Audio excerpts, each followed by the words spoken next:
Irmãos, vamos ouvir agora a palavra de Deus, que será pregada no livro de Abacuque, capítulo 1, versículos 1 a 11. Então, os irmãos abram cada um a sua Bíblia em Abacuque, capítulo 1, versículos de 1 a 11. Mas antes, como uma leitura preparatória, nós leremos Atos 17, 21 a 31. Atos, capítulo 17, versículos 21 a 31. Atos 17, 21 a 31. Pois todos os de Atenas e os estrangeiros residentes de outra coisa não cuidavam senão dizer ou ouvir as últimas novidades. Então Paulo, levantando-se no meio do Areópago, disse: Senhores atenienses, em tudo vos vejo acentuadamente religiosos. Porque passando e observando os objetos de vosso culto, encontrei também um altar no qual está escrito ao Deus desconhecido. Pois esse que adorais sem conhecer é precisamente aquele que eu vos anuncio, o Deus que fez o mundo e tudo o que nele existe. Sendo ele Senhor do céu e da terra, não habita em santuários feitos por mãos humanas, nem é servido por mãos humanas, como se de alguma coisa precisasse. Pois ele mesmo é quem a todos dá vida, respiração e tudo mais. De um só, fez toda a raça humana para habitar sobre toda a face da terra, havendo fixado os tempos previamente estabelecidos e os limites da sua habitação, para buscarem a Deus, se porventura tateando possam achar, bem que não está longe de cada um de nós. Pois nele vivemos, e nos movemos, e existimos, como alguns dos vossos poetas têm dito, porque dele também somos geração. Sendo, pois, geração de Deus, não devemos pensar que a divindade é semelhante ao ouro, à prata ou à pedra, trabalhados pela arte e imaginação do homem. Ora, não levou Deus em conta os tempos da ignorância. Agora, porém, notifica aos homens que todos, em toda parte, se arrependam, porquanto estabeleceu um dia em que há de julgar o mundo com justiça, por meio de um varão, que destinou e acreditou diante de todos, ressuscitando dentre os mortos. Agora o nosso texto, que está em Abacuque, capítulo 1, versículos 1 a 11. Abacuque, capítulo 1, versículos de 1 a 11.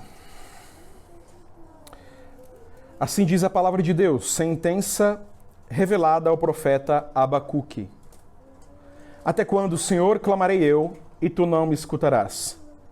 Gritar-te-ei, violência, e não salvarás? Por que me mostras a iniquidade e me fazes ver a opressão? Pois a destruição e a violência estão diante de mim. Há contendas, e o litígio se suscita. Por esta causa, a lei se afrouxa, e a justiça nunca se manifesta, porque o perverso cerca o justo. A justiça é torcida.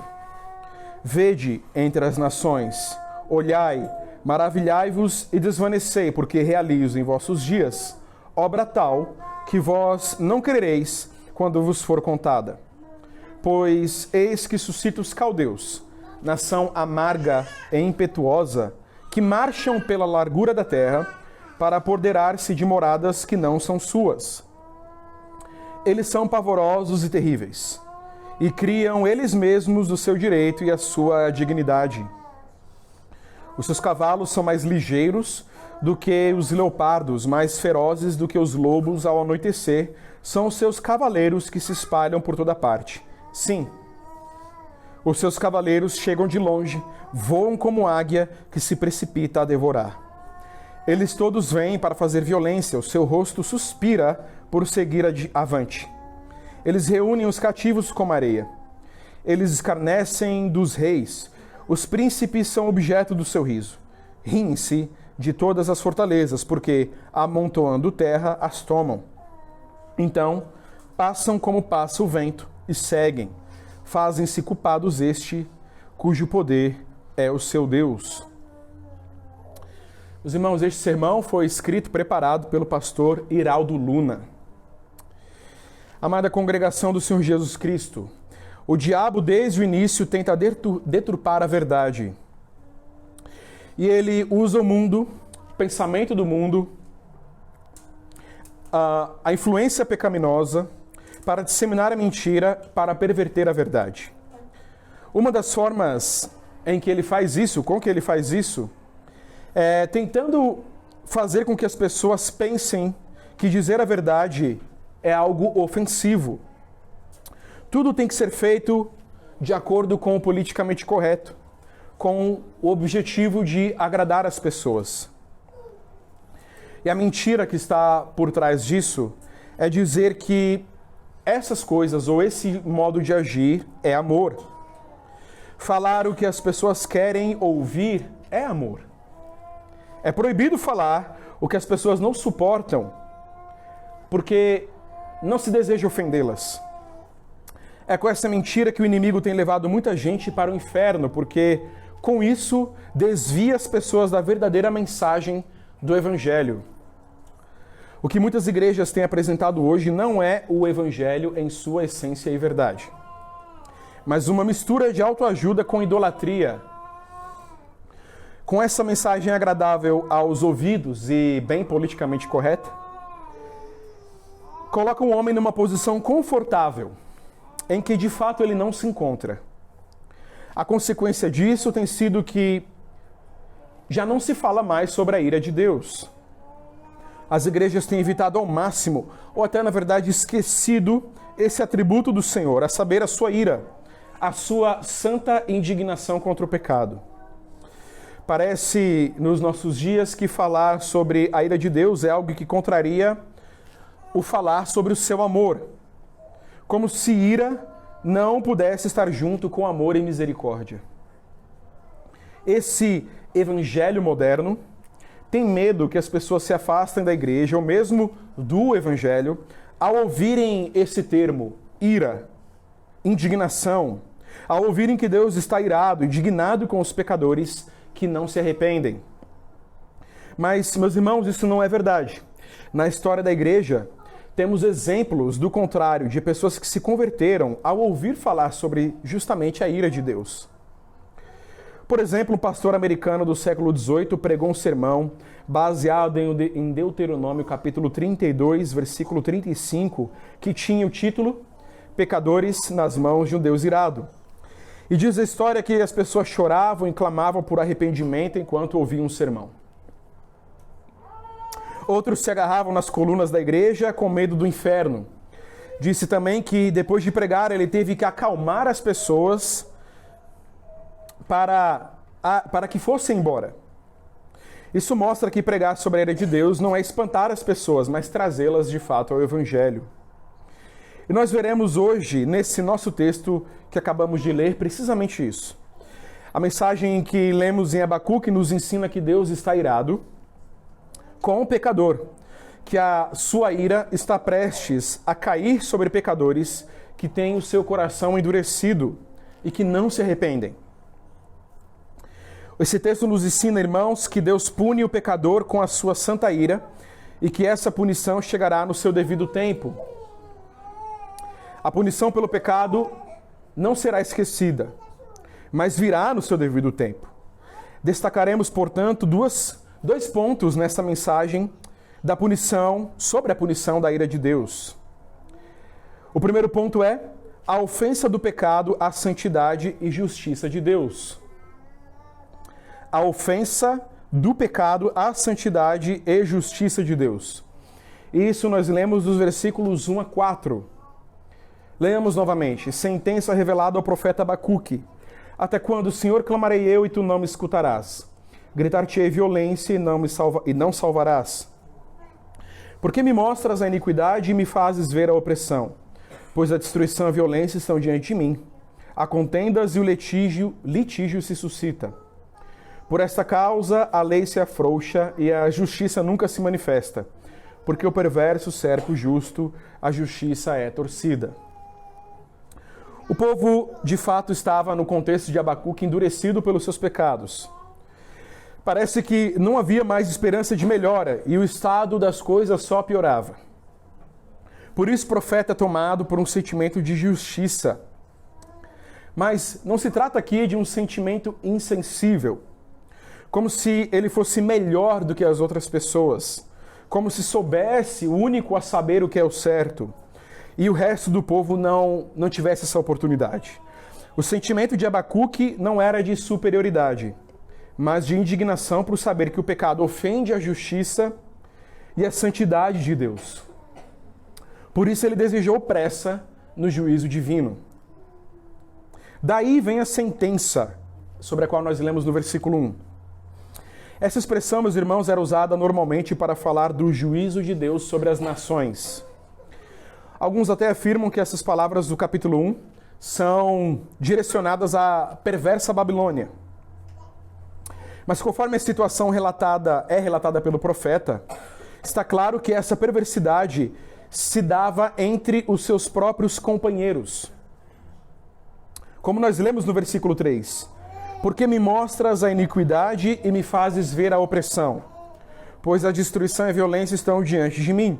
Há contendas e o litígio se suscita. A perversidade, portanto, estava vencendo. O profeta fica perplexo com a reação de Deus a tudo isso. Na verdade, está surpreso à aparente falta de reação de Deus. No versículo 2 nós lemos: até quando, Senhor, clamarei eu, e tu não me escutarás? Gritar-te-ei violência e não salvarás. Isso não era o normal. O normal era que o Senhor punisse os pecadores. Parece que algo está caminhando contrário à natureza de Deus. Então Abacuque se retira da presença dos homens e se coloca numa disputa pessoal com o Senhor. Como a impiedade pode prosperar e a justiça sofrer entre o próprio povo de Deus e ele não age? Essa inquietação,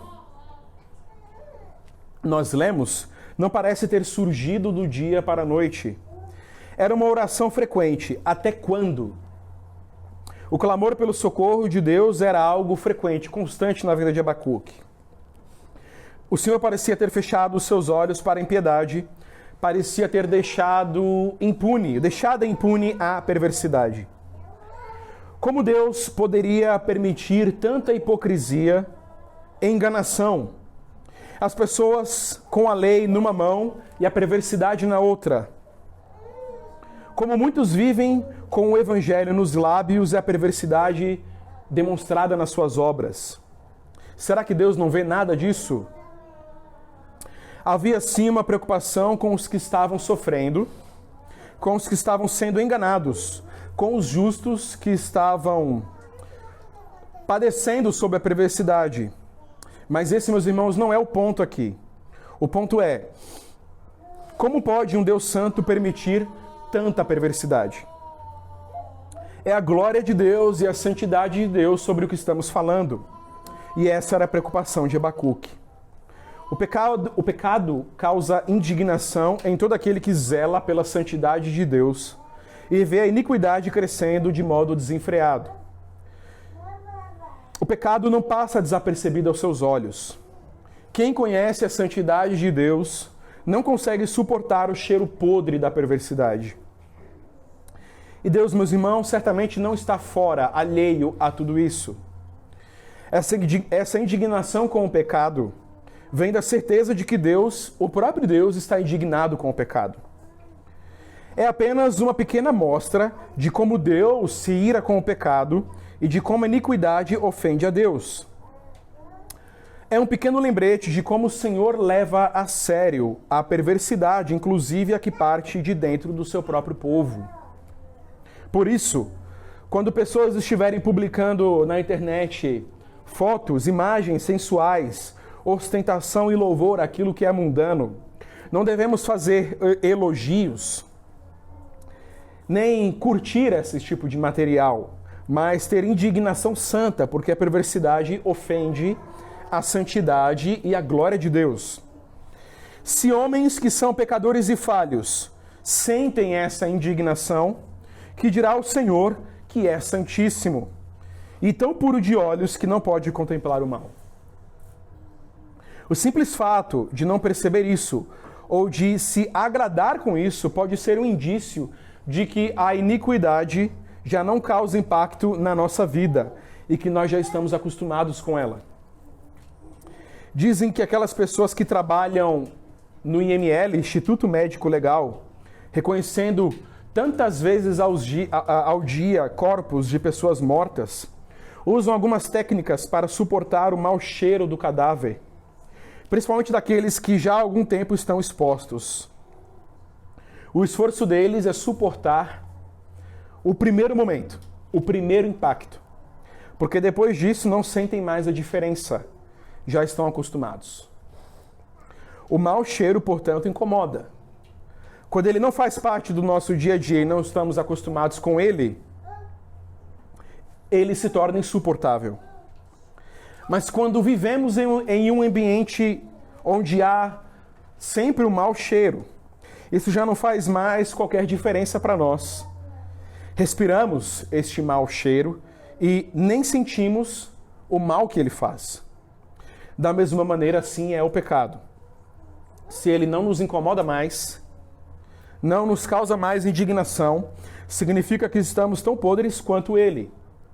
Se essa é a sua situação, arranque o pecado da sua vida, da sua casa, do seu guarda-roupa, do seu computador, do seu celular e de todo e qualquer lugar em que o pecado esteja acenando para você.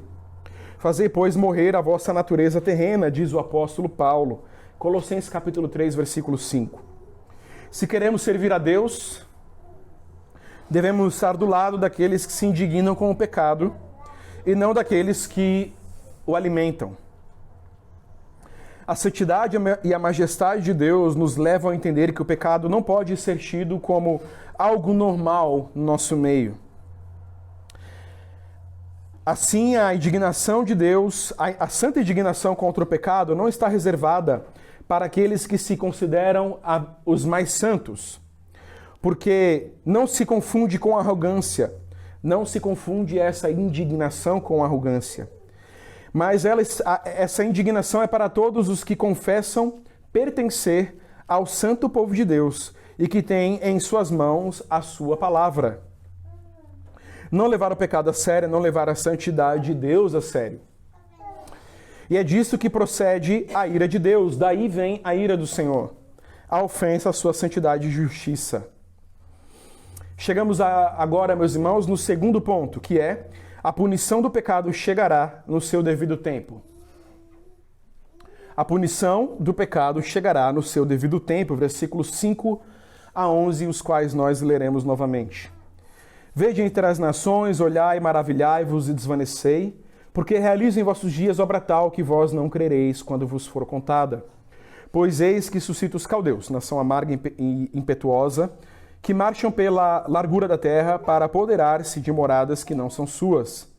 Eles são pavorosos e terríveis, e criam eles mesmos o seu direito e a sua dignidade. Seus cavalos são mais ligeiros do que os leopardos, mais ferozes do que os lobos ao anoitecer, são os seus cavaleiros que se espalham por toda parte. Sim, os seus cavaleiros chegam de longe, voam como águia que se precipita a devorar. Eles todos vêm para fazer violência. O seu rosto suspira por seguir avante. Eles reúnem os cativos como areia. Eles escarnecem dos reis, os príncipes são objeto do seu riso. Riem-se de todas as fortalezas, porque amontoando terra as tomam. Então passam como passa o vento e seguem. Fazem-se culpados estes, cujo poder é o seu Deus. Estes versos que seguem a nossa primeira parte são a resposta de Deus ao questionamento e à perplexidade de Abacuque. O profeta vê o pecado na igreja e se pergunta: Deus não vai mesmo agir? Como se Deus não estivesse vendo toda aquela afronta contra a sua justiça. Mas a resposta que Deus dá a Abacuque mostra claramente que ele não apenas estava vendo todas essas coisas, mas estava também já reservando a punição devida para tudo aquilo. E destaco então 2 pontos aqui. Que essa punição será no tempo de Deus e que ela será dolorosa. Ela será no tempo de Deus. No versículo 5 o texto diz: Vede entre as nações. Vejam como tudo está sendo preparado. Ninguém está percebendo. Ninguém sabe, mas tudo está sendo preparado e só falta chegar o tempo. Essa punição de Deus é conforme o seu governo. Também no versículo 5, eis que eu realizo tal obra. E no versículo 6, suscito os caldeus. Os caldeus eram a Babilônia, que neste tempo estava crescendo como império e destruindo tudo que estava à sua volta. O Senhor não está esquecido das ofensas, mas Ele está apenas preparando a punição para que ela chegue no tempo oportuno, no tempo determinado por Ele mesmo. Com toda certeza, meus irmãos, o Senhor condenará a desobediência e o pecado. Essas coisas não ficarão impunes. A não chegada da punição não significa que o Senhor não está vendo e que Ele não está sendo atingido pela afronta da iniquidade. Mas Deus não é homem. A sua demora em reagir a essa perversidade está nos seus planos. Ele irá julgar no seu devido tempo o pecado, não importa quem esteja envolvido. O segundo subponto da nossa segunda parte trata da dor. Dos versículos 7 a 11. A punição será dolorosa, será inesquecível e mostrará o quanto Deus está irado com o pecado e o quanto o pecado ofende a sua santidade e justiça. Vejamos a descrição dos versículos 7 a 11. Eles são pavorosos e terríveis, criam eles mesmos seu direito à sua dignidade. Os seus cavalos são mais ligeiros do que os leopardos, mais ferozes do que os lobos ao anoitecer. São os seus cavaleiros que se espalham por toda parte. Sim, os seus cavaleiros chegam de longe, voam como águia que se precipita a devorar. Eles todos vêm para fazer violência. O seu rosto suspira por seguir avante. Eles reúnem os cativos como areia. Eles escarnecem dos reis, os príncipes são objeto do seu riso. Riem-se de todas as fortalezas, porque amontoando terras as tomam. Então passam como passa o vento e seguem. Fazem-se culpados estes cujo poder é o seu Deus. Vejam, meus irmãos, o instrumento que Deus vai usar para julgar o pecado, para julgar o pecador. Condenar aquele que está nos seus pecados e não se arrepende. Esse julgamento será doloroso e serão dias de terror. Deus escolhe aqui uma nação ímpia, perversa, impetuosa, que é desejosa por destruir, aniquilar, esfacelar, como um lobo faminto no final do dia. Essa nação, além de violenta, é veloz. Os seus cavalos são mais rápidos que os leopardos, rápidos para destruir. Eles se espalham por todo lugar. Não há quem escape deles. Naquele dia, reunirão a todos os seus cativos e nenhum sobrará. Eles esmagam tudo por onde passam. E os reis da terra? Os reis da terra são objeto de riso diante dessa nação perversa. Ela ri dos poderosos como quem ri de um homem apenas, de um fracote. Ela não precisa de mais nada para dizer que não é necessário mais nada para dizer que a condenação de Deus ao seu próprio povo será com dor, para que eles mesmos sintam na pele o quanto o pecado ofende o Senhor. Podemos nos perguntar, para que tudo isso? Para que o tempo de Deus demora tanto? Qual é o objetivo dessa demora? Por que tamanha dor no seu julgamento? Por que uma punição tão severa contra os pecadores? Meus irmãos, Deus quer revelar algo de si mesmo também nessas coisas. Nesse julgamento, nessa demora e no terror do julgamento, desta condenação, o Senhor está se revelando. O pensamento do homem geralmente é: por que Deus não acaba com tudo isso logo, agora? Mas essa é uma obra de Deus e, portanto, uma obra da sua infinita sabedoria. O Senhor quer revelar em toda essa situação que se afronta contra a sua santidade. Ele quer também revelar a sua glória, a sua natureza justa e santa. Isso é uma pequena demonstração sobre como o Senhor iria castigar o seu próprio filho por causa do pecado. O que ele faria com o próprio filho não seria uma encenação, mas uma punição real, dolorosa, que viria no seu devido tempo.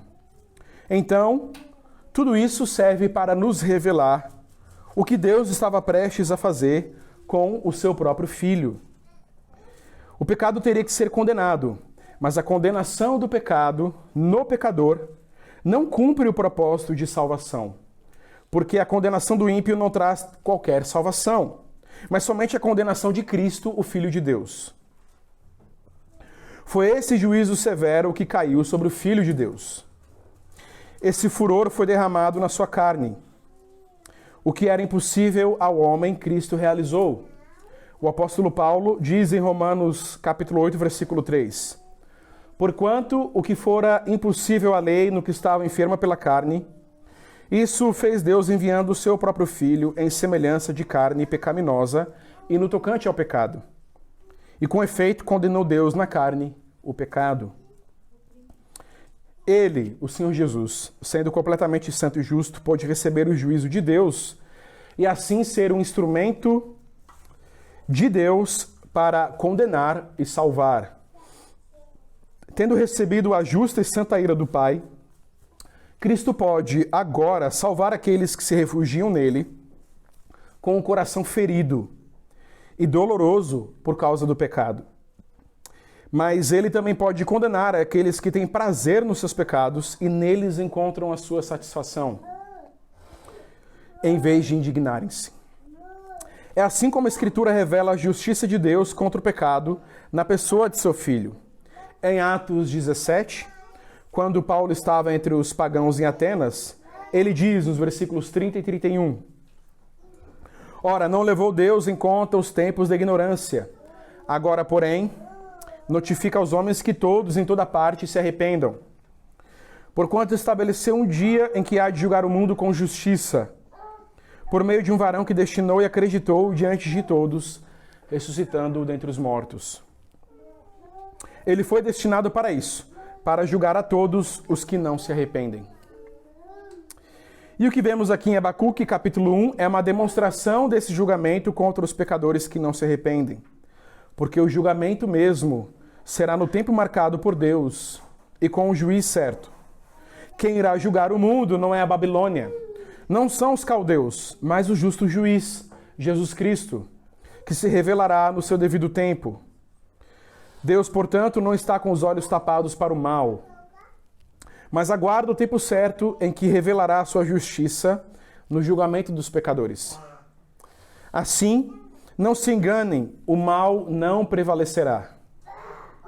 A vida de pecado, de prazeres mundanos, terá um fim. E esse fim será com a mão de Deus pesando sobre os que não se arrependem. Mas, irmãos, não pensemos que o Senhor fará isso sem misericórdia.